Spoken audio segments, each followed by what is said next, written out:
आप सभी लोगों का अग्निपथ एकेडमी में स्वागत है। मेरा नाम विश्वेंद्र सिंह जादौन है और आप देख रहे हैं अग्निपथ एकेडमी का ऑनलाइन प्लेटफॉर्म। ना तू रुकेगा ना तू थमेगा, ये आपको शपथ करनी है। तो ना तू रुकेगा ना तू थमेगा, कर शपथ। और क्यों शपथ करनी है, इसका कारण क्या है? जो आपका पथ है वो कैसा है? अग्निपथ है। क्या है? अग्निपथ पथ है, अग्निपथ है, इसलिए हमारी कोचिंग का नाम भी अग्निपथ है। तो ना रुकेगा तू ना थमेगा तू, ये हमारे साथ कर शपथ, कर शपथ, कर शपथ, क्योंकि ये है तेरा अग्निपथ, अग्निपथ, अग्निपथ। आज हम लोग इतिहास के सेशन में उपस्थित हैं और आज हम एक छोटा सा टॉपिक देखेंगे, आदि इतिहास।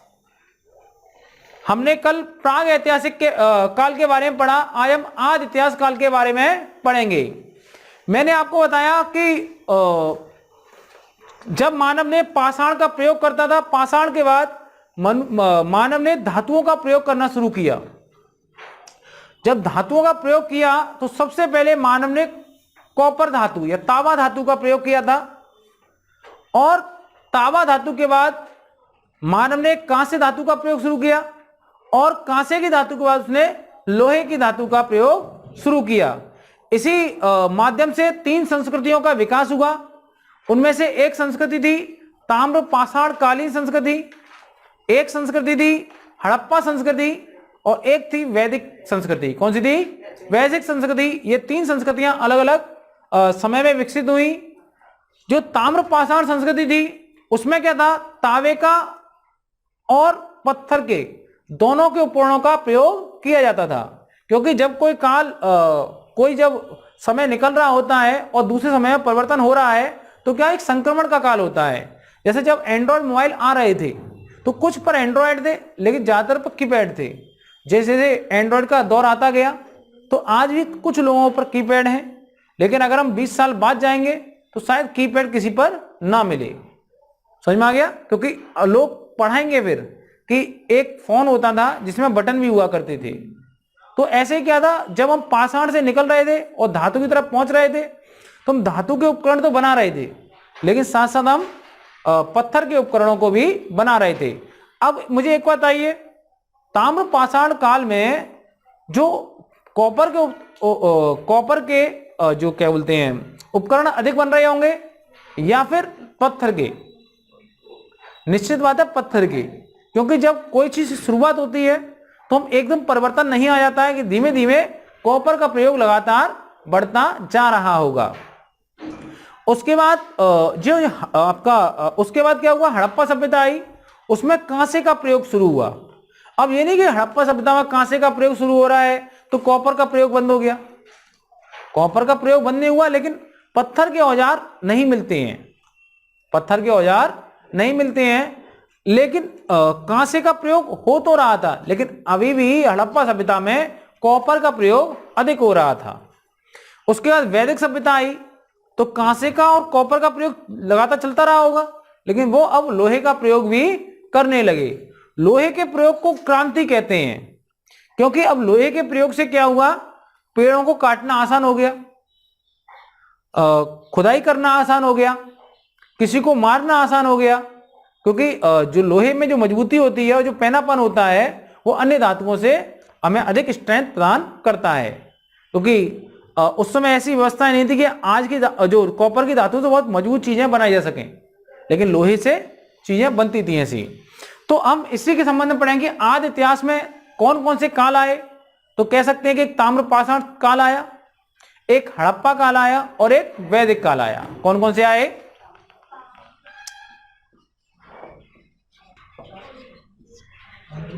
कौन कौन से काल आए? एक तो ताम्र पाषाण काल आया, एक हड़प्पा काल आया और एक वैदिक काल आया। अब जो मैंने आपको समझाया है वो मैं आपको पैराग्राफ के रूप में लिखाऊंगा, तो लिख लें। पाषाण युग की समाप्ति के बाद धातुओं के प्रयोग का युग प्रारंभ हुआ। सबसे पहले तांबा धातु का प्रयोग किया गया। सबसे पहले तांबा धातु का प्रयोग किया गया। उसके बाद कांसे का और फिर लोहा प्रयोग में लाया गया और फिर लोहा प्रयोग में लाया गया।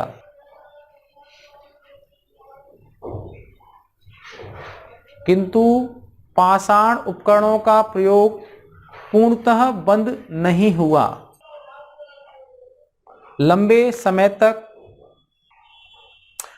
मनुष्य तावे एवं पत्थर के उपकरणों का प्रयोग करता रहा। भारत के कई क्षेत्रों से ऐसी संस्कृतियां प्रकाश में आती हैं जिन्होंने तावे और पत्थर के उपकरणों का एक साथ प्रयोग किया। इन्हें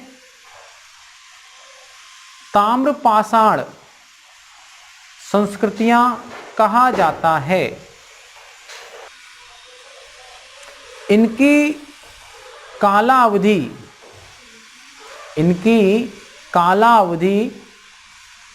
अत्यंत व्यापक है। इन्हें प्राक हड़प्पा कोष्ठक में हड़प्पा पूर्व, मतलब जो ताम्रपाषाण संस्कृतियां हैं, ताम्रपाषाण संस्कृतियां।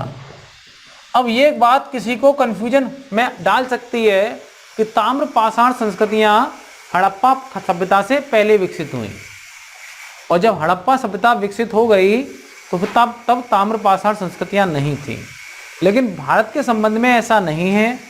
भारत में विभिन्न क्षेत्रों में अलग अलग समय पर इन संस्कृतियों का विकास हुआ। अब देखें कि ताम्रपाषाण संस्कृति को प्राक हड़प्पा, मतलब हड़प्पा से पूर्व भी इनका विकास हुआ है। हड़प्पा काल में भी हुआ है। हड़प्पा काल में एक ताम्रपाषाण संस्कृति कैसी है, एक तो हड़प्पा संस्कृति से पूर्व की है, एक हड़प्पा के समय भी है। जब हड़प्पा संस्कृति चल रही थी उसमें कुछ क्षेत्रों में ताम्रपाषाण संस्कृति थी। हड़प्पा में क्या था, कांसे का प्रयोग हो रहा था और यहाँ क्या हो रहा था, तावे का प्रयोग हो रहा था। और ये क्या है, उत्तर हड़प्पा।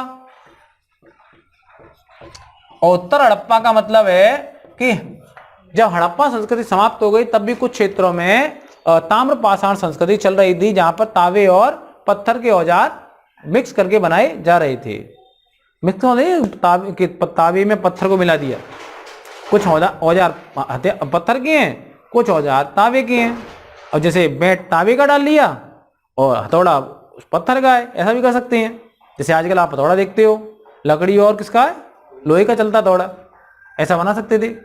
यानी कि मिक्स कैसे करते थे तावे को, कभी कोई लोग जा सोच लेते हैं, तो ऐसा ना है, समझे। तो आप लिख सकते हैं कि क्या क्या लिखा है मैंने आपको, लिखाया कि ये प्राक हड़प्पा कोष्ठक में हड़प्पा पूर्व, हड़प्पा और उत्तर हड़प्पा काल तक फैली है। ये लोग मुख्यतः ग्रामीण समुदाय में रहते थे और देश के विशाल मैदान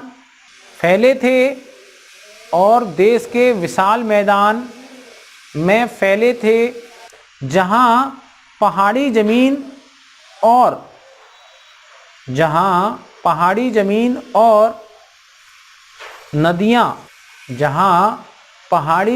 और नदियां क्या थी, नदियां थी।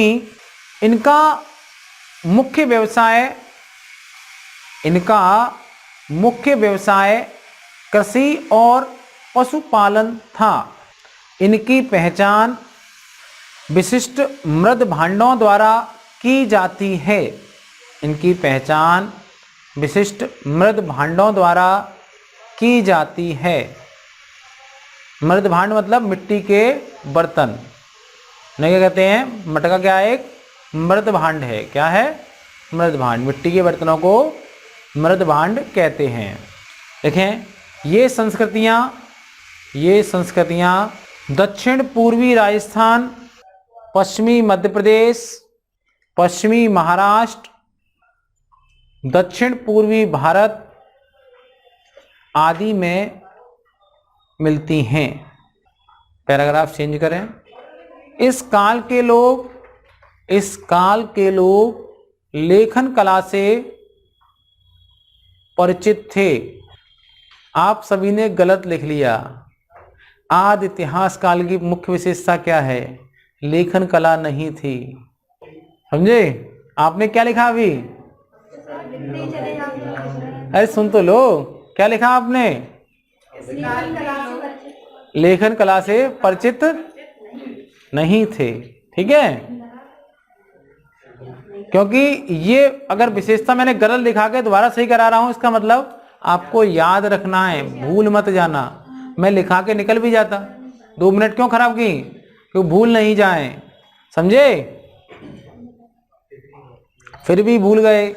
ये लोग वृषभ और मातृ देवी की पूजा करते थे, मिट्टी की ईंटों के मकान में रहते थे, घोड़े से अनभिज्ञ थे, घोड़े से अनभिज्ञ थे, अनभिज्ञ नहीं, जानते नहीं थे, परिचित नहीं थे, जानते नहीं थे घोड़ा नाम का कोई व्यक्ति मतलब जानवर होता है, व्यक्ति तो नहीं। गेहूं, चावल, जौ, बाजरा, दाल, कपास आदि की खेती करते थे, आदि की खेती करते थे। वृषभ जो होता है वो एक बैल होता है। सांड जिसे शब्द आप कहते हो, नंदी जिसे कहते हो, ऑक्स कहते हो, बुल कहते हो, उसको प्राचीन भारत में वृषभ कहते थे। क्या कहते थे, वृषभ। बीच में इसलिए नहीं समझाया कि फ्लो बिगड़ जाता लिखने का। ठीक है, अब हम ये देखेंगे कि इस काल में कौन कौन संस्कृतियां हुई। तो एक संस्कृति का नाम है आहार या बनास संस्कृति। कौन सी, अब हम देखते हैं आहार या बनास संस्कृति।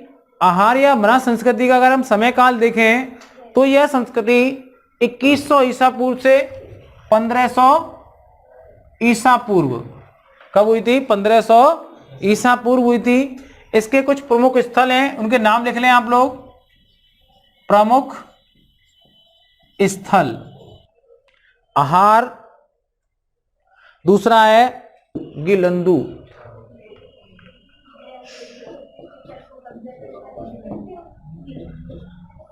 गिलंदू, गिलुंदू। अब क्या करूं, नाम है तो बोलना पड़ेगा, 2 बार 3-4 बार बोल लो तो मुंह टेढ़ा हो जाए। अगला है बालाथल। बालाथल तो लिख पाओगे आप लोग, ओ बाला, कौन सा थल, बालाथल। तो अब ये जो सारे स्थल हैं ये बनास घाटी के कहाँ मिले हैं, बनास नदी आपने नाम सुना होगा। तो बनास नदी के जो आसपास का क्षेत्र होता है उसे घाटी कहते हैं। क्या कहते हैं, तो बनास घाटी के सूखे अंचलों में मिले हैं। कहाँ मिले हैं, सूखे अंचलों में। अंचल समझते हो, अंचल माने होता है क्षेत्र। क्या होता है, क्षेत्र। तो लिख लो, ये सभी क्षेत्र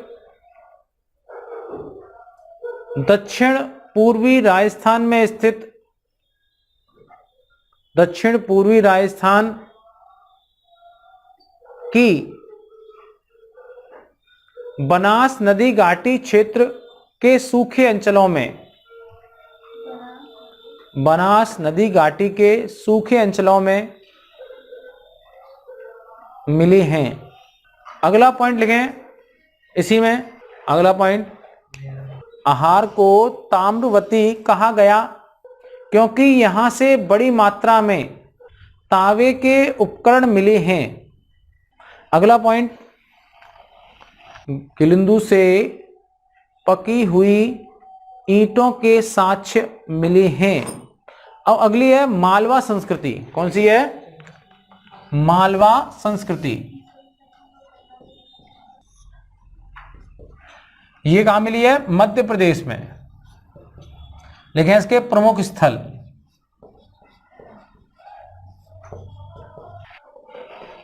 कायथा,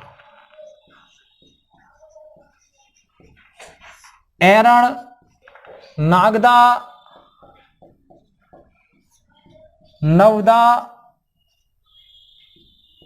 टोली, नवदा टोली। इसी में अगला पॉइंट लिखें, नवदा टोली से अनाज के साक्ष्य मिले हैं। नवदा टोली से क्या मिले हैं? इससे अनाज के साक्ष्य। नवदा टोली से अनाज के साक्ष्य मिले हैं। वहीं पर जो मालवा संस्कृति है, इसकी जो सबसे बड़ी विशेषता है वो इसके मृदभांड हैं। ये लोग जो जिस तरह के मृदभांड बनाते थे, वैसे मृदभांड उस समय काल में किसी भी संस्कृति में नहीं मिलते हैं। ये विशिष्ट मृदभांड बनाते, बहुत सुंदर मृदभांड बनाते थे। मृदभांड मतलब मिट्टी के बर्तन, डिजाइनदार बनाते होंगे, अच्छे बनाते होंगे।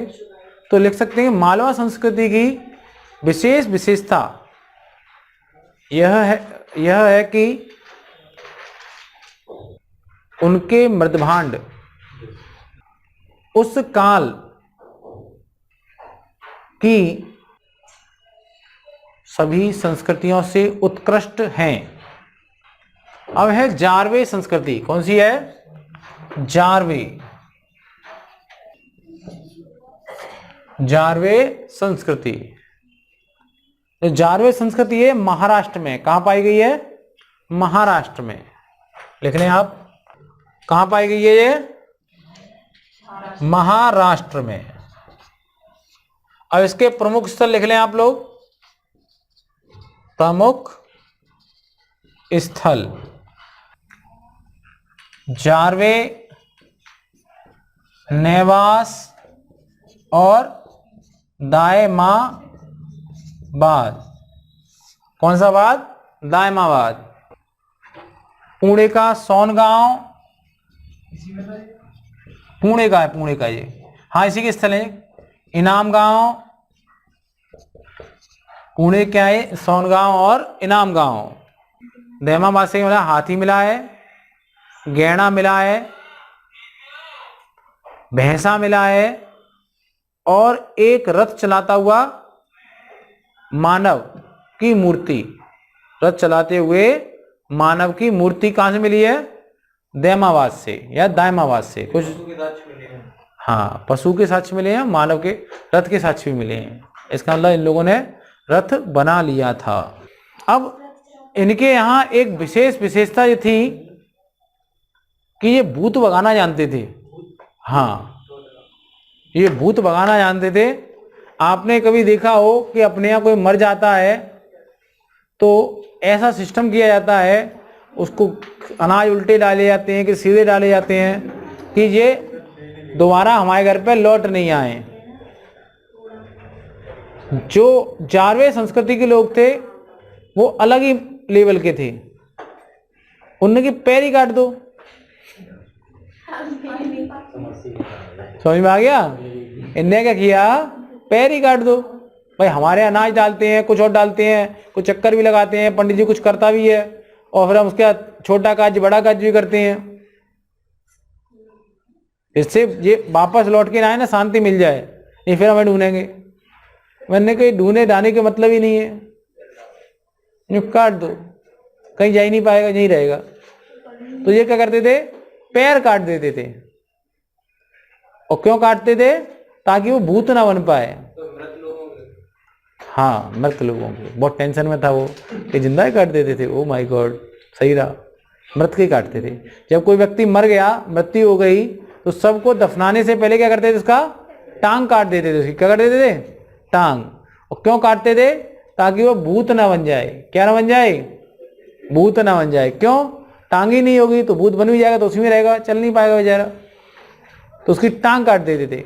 लंगड़ा भूत, लंगड़ा भूत। समझ में आ गई नहीं आ गई? तो इससे क्या चलता है, ये अंधविश्वास में विश्वास करते थे। क्या करते थे? अंधविश्वास में विश्वास करते थे। आप लिखना चाहो लिख सकते हो। सबको दफनाने से पहले, सबको दफनाने से पहले, आगे तो लिख लोगे अपने आप, सबका एक पांव काट देते थे ताकि वह भूत ना बन जाए। क्या ना बन जाए? भूत। यह इनके अंधविश्वास का साक्ष्य प्रस्तुत करता है। क्या करता है? साक्ष्य प्रस्तुत करता है। इस प्रकार हमने क्या देखा, आज इतिहास में वो संस्कृति आदि की लिपि तो है लेकिन उन्हें पढ़ा नहीं गया है। क्या है? पढ़ा नहीं गया है। जैसे हड़प्पा सभ्यता में लिपि तो मिली है लेकिन वो पढ़ी नहीं गई है। साथ साथ में ताम्र पाषाण संस्कृति मिली है, इसमें कोई लिपि नहीं मिलती है, लेकिन ये तांबे के साथ साथ पत्थर के औजारों का भी प्रयोग करते थे। वहीं वैदिक काल के लोग लोहे का प्रयोग करते थे, लेकिन वो भी उनके यहाँ भी कोई लिखावट का काम नहीं होता था, लिपि नहीं मिलती थी। जितना भी ज्ञान था वो श्रुति के माध्यम से रखते थे। तो आप लोग भी वैदिक सभ्यता के लोग बने, श्रुतियों के माध्यम से ज्ञान को एकत्रित करें। लिखने की सुविधा है लेकिन सुने भी हैं आप लोग, केवल अपनी बतियात में ना रहा करें। और आज हमने आज इतिहास का एक हिस्सा देख लिया, कल एक बड़ा हिस्सा हड़प्पा सभ्यता को हम शुरू करेंगे, इसलिए आप लोग कल छुट्टी ना करें। बहुत ही इम्पोर्टेंट टॉपिक कराया जाएगा आपको। वैसे तो हमारा वीडियो भी उपस्थित रहता है, आप वीडियो भी देख सकते हैं, लेकिन अगर आप ऑफलाइन पढ़ रहे हैं तो आएँ, और नहीं आ सकते हैं तो वीडियो देखें। और जो लोग ऑनलाइन पढ़ते हैं वो हड़प्पा सभ्यता के वीडियो को मिस ना करें। मैं विश्वेंद्र सिंह इसी के साथ आपसे विदा लेता हूं। यदि हमारा वीडियो पसंद आए तो उसे लाइक करें, शेयर करें और चैनल को सब्सक्राइब करें। जय हिंद, जय भारत, वंदे मातरम।